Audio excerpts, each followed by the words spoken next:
Bonjour à tous. Aujourd'hui, nous retrouvons Monique Caz, directrice d'Agir Ensemble 95. C'est une association de Téléthon implantée au sein de la ville de Beaumont-sur-Oise, mais qui rayonne dans tout le Val d'Oise. Durant cet entretien, nous aborderons notamment les missions de l'association, ses difficultés, ainsi que les motivations qui ont amené Monique Caz à s'engager dans le milieu associatif. Bonjour Monique Caz, vous dirigez l'association Agir Ensemble 95, notamment avec votre mari Richard Caz. Vous organisez des événements à l'échelle locale et des dons sont reversés à des personnes atteintes de maladies. Est-ce que vous pouvez nous en dire un peu plus sur votre association, les missions aussi que vous réalisez ? Le but, c'est de rapporter des fonds pour reverser au Téléthon, où l'intégralité de nos fonds sont reversés au Téléthon tous les ans. Donc au début, il y a une vingtaine d'années, j'ai fait comme tout le monde, je faisais partie du Téléthon.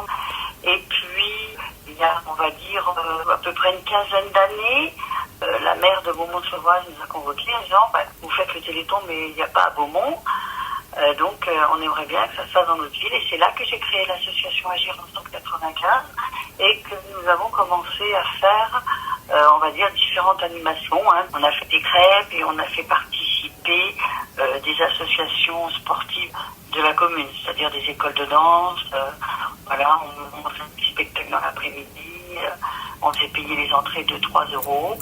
Et je me souviens, notre première participation au Téléthon Beaumont-sur-Oise, on avait rapporté 2 000 euros. Il faut savoir que chaque euro compte quand on fait le Téléthon. On va dire 80% des dons sont dédiés à la recherche. Donc après, petit à petit, on a grandi. On a commencé à faire différentes choses. Et puis une année, on s'est dit, ce qu'on aimerait bien, ce serait 1 euro par habitant. La commune avait à peu près, à l'époque, 7 000 ou 8 000 habitants. Et en fait, on avait réussi à obtenir à l'époque 10 000 euros. Donc là, ça a été vraiment notre premier gros budget. On a commencé à rechercher des partenaires un peu plus gros, de façon à pouvoir organiser des lotos, parce qu'il faut savoir que quand vous faites le Téléthon, le but c'est de dépenser le moins possible pour rapporter le plus possible.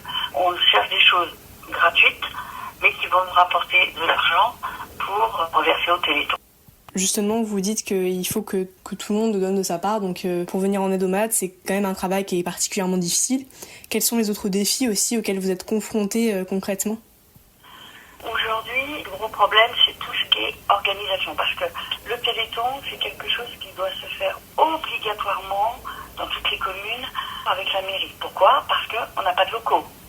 Donc si vous voulez des locaux, c'est quand même à la mairie de dire on vous prête des locaux gratuitement. Des fois, il nous faut des barnums, il nous faut ce genre de choses. Et là aussi, c'est à la mairie de dire, ok, on vous met à disposition des barnums. Vous avez une mairie qui est celle de Saint-Prix, je crois, qui là, vraiment, ils ont je sais pas combien de bénévoles, je crois que c'est 150 bénévoles. La mairie participe, le conseil municipal, tout le monde est présent, le service technique est là pour donner des coups de main à monter. Voilà. Et si vous n'avez pas ça, derrière c'est très très compliqué. Et nous aujourd'hui c'est notre principal problème. On a du mal. Il faut savoir que dans une association aujourd'hui, les gens, ce ne sont pas des gens qui sont actifs, ce sont bien souvent des retraités. Donc ce sont des gens qui ont plus de 70 ans. Donc est-ce qu'on peut demander à des gens de 70 ans de monter un barnum ? Non. Surtout quand ça se fait à 4h ou à 5h du matin pour être ouvert à 8h. Et donc aujourd'hui, si on n'a pas le personnel technique derrière qui va nous donner un coup de main pour dire oui, je vous mets 2 personnes et je viens monter les barnums, nous, c'est compliqué. Parce qu'aujourd'hui, les gens ne s'investissent plus dans les associations, de moins en moins. Donc aujourd'hui, nous, on est une petite association, on est une quinzaine de personnes, et à mettre en place tout le Téléthon sur Beaumont-sur-Oise. Et c'est énormément de travail. Est-ce que vous travaillez avec d'autres associations pour vos activités ? Alors, oui, parce que mon mari est président de Beaumont en Fête. Donc on a toute l'équipe de Beaumont en Fête qui est avec nous, qui organise des choses. Et moi, j'organise des soirées d'ensemble, des choses comme ça. Train d'avance a été ma première association. Quand j'organisais quelque chose, je voulais qu'une fois par an, au moins, je reverse une recette à quelle que ce soit une action caritative. On a fait des soirées pour reverser, admettons, pour acheter un chien d'aveugle. Je fais beaucoup aussi tous les ans, je fais au moins une soirée pour le cancer du sein. Cette année, on a fait un spectacle sur une comédie musicale sur Calogero. On a fait 700 et quelques entrées. On a reversé à la recherche du cancer cérébral. Et aujourd'hui, parce que c'est une question d'éducation, comment faire comprendre à des enfants qui sont en pleine santé qu'ils ont beaucoup de muscles, qui peuvent courir, qui peuvent jouer, et qu'il y en a d'autres qui malheureusement n'ont pas. Et bien ça, on le fait comprendre en organisant tous les ans dans les écoles la course du muscle. Et moi, je fais ça au sein des écoles de Beaumont-sur-Oise. Donc, j'ai 4 écoles qui participent. Et donc, les enfants courent. Et chaque tour de stade représente 1 euro. Si l'enfant fait 5 tours, les parents devront verser 5 euros. Et c'est quelque chose qui est important. Pas pour la somme rapportée, pour le fait de dire, voilà, les enfants sont au courant. Les enfants sachent quand ils vont voir l'émission à la télévision du 36-36 en disant, ouais, moi aussi je l'ai fait. Moi aussi, j'ai fait le téléthon dans mon école. Le but, il est de dire, si demain, pour une raison XY, on devait arrêter, on a des enfants qui, dans leur enfance, auront fait ça et se disent, c'est bien. C'est bien d'aider aussi un peu les autres. Ceux qui en ont besoin, qui souffrent. Moi, c'est ce que j'apprends à mes petits-enfants. Hein. Dans la vie, rien n'est gratuit. Et c'est quand ma petite fille, elle me dit, admettons, tiens, mamie, on prend ça, c'est gratuit. Je dis, non, c'est pas gratuit. Si c'est gratuit pour toi, ça veut dire qu'à ta place, il y a quelqu'un d'autre qui l'a payé. Et c'est pas bien. Dans la vie, rien n'est gratuit. Et donc, c'est pour ça que c'est important de faire le téléthon, parce que ces enfants qui ont du muscle, pour eux, courir, c'est pas grand-chose, mais le peu qu'ils rapportent, c'est hyper important pour des enfants, justement, qui sont dans des fauteuils et qui ont des maladies myopathes. Comme vous venez de le dire, vous êtes engagé dans beaucoup d'associations, que ce soit Beaumont en Fête, le Train de la Danse, et donc vous venez aussi délivrer un message très touchant. Où est-ce que vous trouvez toute cette énergie, finalement, d'être dans plusieurs associations? C'est souvent une question qu'on me pose. Déjà, pourquoi le téléthon? Est-ce que vous avez dans votre famille quelqu'un qui est touché par cette maladie? Non. Parce que bien souvent, quand on rencontre des gens, moi je vais souvent à la coordination, on rencontre des gens, ils sont là. Pourquoi? Parce qu'ils ont été confrontés à un moment donné par un de leurs enfants, par quelqu'un de leur famille qui a cette maladie. Moi, je touche du bois, mais je suis issue d'une famille nombreuse, beaucoup d'enfants, et modeste, très modeste. Et je me dis, à côté de ça, on a eu une grande éducation. Ma mère était hyper généreuse, parce que ma mère, c'était une personne qui avait été élevée à la DAS dans le temps. Il y avait beaucoup d'enfants qui étaient à la DAS.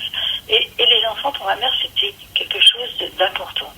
Alors, on a été élevés dans la simplicité, je veux dire, mais on sait ce que c'est que le partage. Et le fait que quand vous êtes enfant, on vous dit toujours, ton manteau ne l'abîme pas trop, parce que quand il sera trop petit, tu pourras le donner à ta sœur.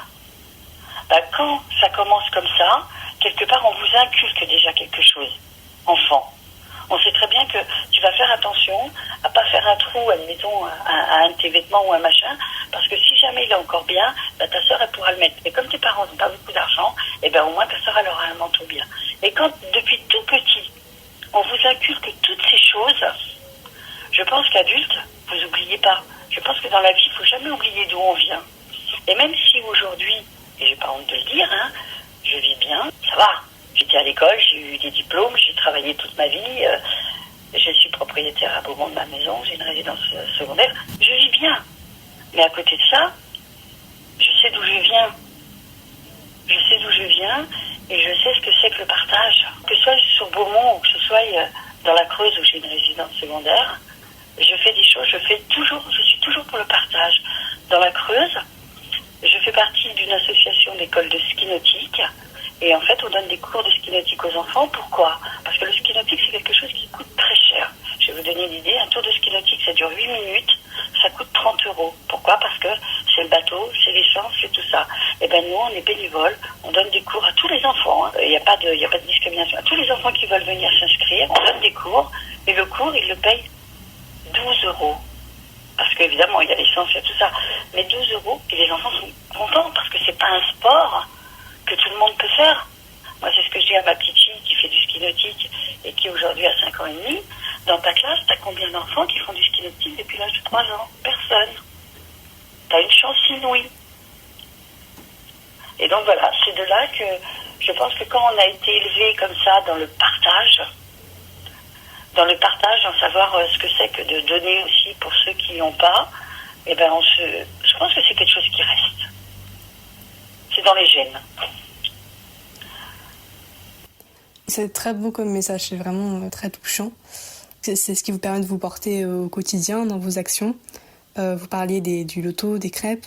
Est-ce que vous pouvez nous en parler un petit peu plus de la programmation pour l'année 2026-2027? Alors, comme tous les ans, on va faire une braderie, parce qu'on a un gros partenaire qui nous donne énormément d'électroménager. cette braderie, donc c'est-à-dire qu'on récupère tous les invendus. Alors ça va de la machine à laver au micro-ondes, des cafetières, des canapés. En fait, quand ils nous donnent, on loue un camion, hein. On loue un camion, on va chercher tous ces lots. On regarde le prix que ça coûte. Alors on prend le prix le moins cher chez ces discounts, hein. Mettons, on prend une cafetière de Longhi, hein. On regarde le prix. Le prix, on le divise en deux et il est vendu à moins 50%. On a deux gros prestataires. Donc celui qui nous donne tout l'électroménager et un autre prestataire, je peux vous donner le nom, c'est Eden Park, qui nous donne des vêtements. Beaucoup de vêtements. Et pareil, il faut savoir qu'une chemise Eden Park, ça vaut 150 €. Et nous, on la vend entre 30 et 35 € la chemise. Comme notre braderie, elle a lieu peu de temps avant Noël, ça permet à des gens de venir acheter des super trucs pour offrir des cadeaux pour Noël à des prix défiant toute concurrence. Donc ça fait partie. Les crêpes, pourquoi? Parce que les crêpes, c'est un peu l'ADN du Téléthon. Les crêpes, c'est quelque chose qui coûte vraiment pas cher. Faire la pâte, vous voyez, je fais également 2 ou 3 fois par an des crêpes pour les Emmaüs.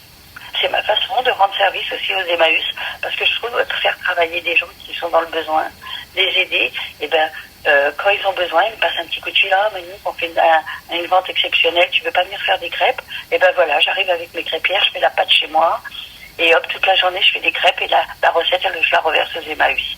Et pour le Téléthon, c'est pareil. Les crêpes, c'est dans les gènes. Et donc, je fais appel. Je fais appel à une autre association beaumontoise. Et c'est eux qui font les crêpes. Comme ça, moi, ça me libère du temps. Et eux, ça permet à leur association de dire, on était présents au Téléthon, on a participé au Téléthon, et c'est important. Pour des personnes aussi qui veulent s'engager comme vous, comment est-ce qu'ils peuvent s'inscrire à l'association s'ils le souhaitent? Alors, de toute façon, c'est simple. Mon numéro de téléphone, il est hyper connu, puisque mon numéro de téléphone dans l'association de Agir Ensemble 95 est également mon numéro pro.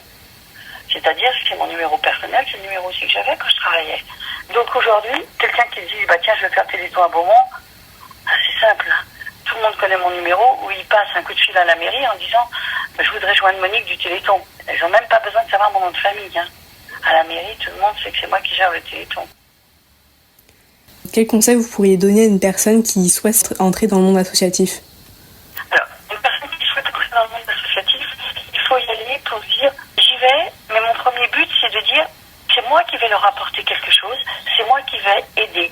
C'est pas pour dire, tiens, cette association-là, elle organise des voyages, je vais m'y mettre parce que comme ça, au moins, je pourrais partir en voyage à 50%. Je donne cet exemple-là, mais nous, on a eu des gens qui venaient au Téléthon pour justement se dire, tiens, si je peux acheter des trucs et des géants encore moins chers, ou même au train de la danse, qui venaient pour dire, au moins, je vais venir et mais je ne paierai pas les spectacles. Quand on se met dans une association, quelle qu'elle soit caritative, qu'elle soit sportive, quelle qu'elle soit, il faut se dire, j'y vais pour avant tout, apporter quelque chose, et si j'ai un savoir, tout le monde a un savoir. Tout le monde a quelque chose qu'il peut apporter à d'autres. Il y en a qui vont qui vont être bons en informatique.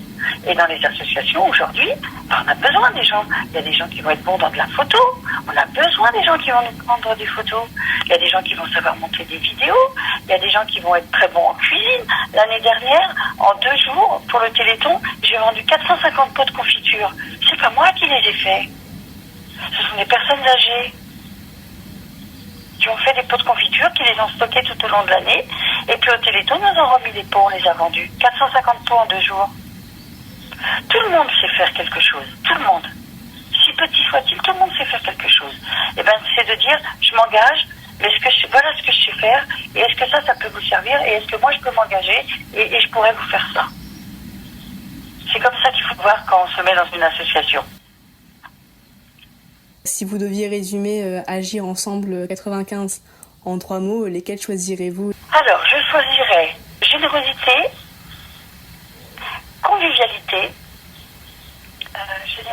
convivialité, et le 3e mot, ce serait quoi? Partage. Voilà. Générosité, convivialité, partage. Merci d'être resté jusqu'au bout, et merci à Monique Caz pour son témoignage constructif et très émouvant. J'espère que ce podcast vous aura plu. N'hésitez pas à soutenir et même à vous engager pour Agir Ensemble 95, une association qui s'inscrit au cœur du partage en venant en aide aux malades.